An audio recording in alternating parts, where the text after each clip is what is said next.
Stylos, outil de planification linéaire et dynamique à plusieurs titres.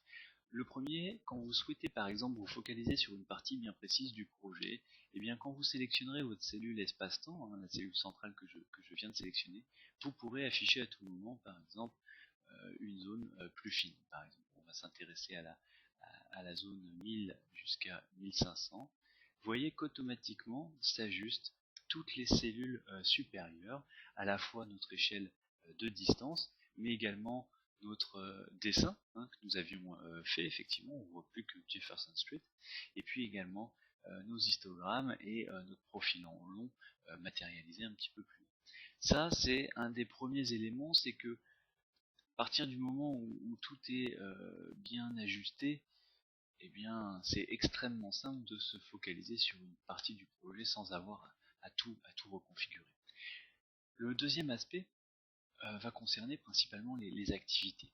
Quand vous allez dessiner une activité sous Tilos, vous allez bien sûr choisir l'activité qui vous intéresse en bibliothèque. Quand vous allez la dessiner, vous allez voir que automatiquement vont être associés un certain nombre de ressources et de coûts inhérents à cette activité.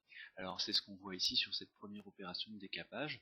On voit qu'un assistant, un opérateur et un opérateur vont être mobilisés. 4 caterpillars vont également être mobilisés. Et puis ici, vous avez la possibilité de voir le volume total en heures. Donc on va qualifier ça d'effort que vont représenter ces ressources sur un mois, sur l'ensemble des opérations de ce mois-ci. Donc à savoir actuellement 144 heures. Dans la partie droite, c'est l'évolution des différents coûts pour nos différentes ressources.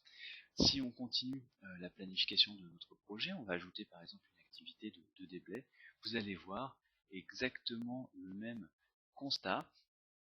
Effectivement, nos ressources viennent automatiquement s'ajuster. On peut ici rajouter un autre front de remblai par exemple, de déblai, pardon.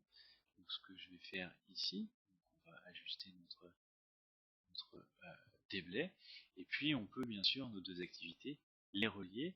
Ce qui est extrêmement intéressant dans tous les liens qu'on peut créer sous Tilos, c'est qu'on peut également demander à notre deuxième activité de commencer à travailler uniquement quand le prédécesseur sera par exemple au point kilométrique 750.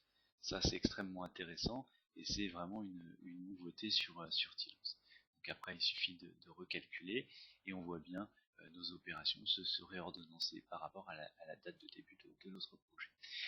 On peut continuer à planifier et donc ajouter par exemple un remblai, c'est ce que je vais faire ici, comme ceci, voilà, et ce remblai, on peut le liaisonner avec nos deux autres opérations, comme ceci.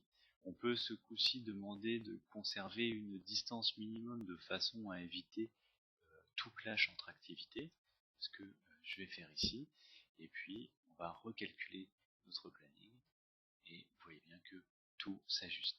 Alors se sont ajustées également les différentes ressources sur la droite, ici. On peut ajuster la vue de notre projet, et vous voyez qu'actuellement le projet occupe principalement les mois de mars et d'avril. On va tout simplement se focaliser sur cette période-là. Il suffira de choisir le 1er avril jusqu'au, par exemple, fin avril, et on verra bien sûr tout le mois d'avril, tout ce qu'on a à faire pendant le mois d'avril. Voilà très rapidement comment Tilos peut être qualifié d'outil de planification linéaire dynamique.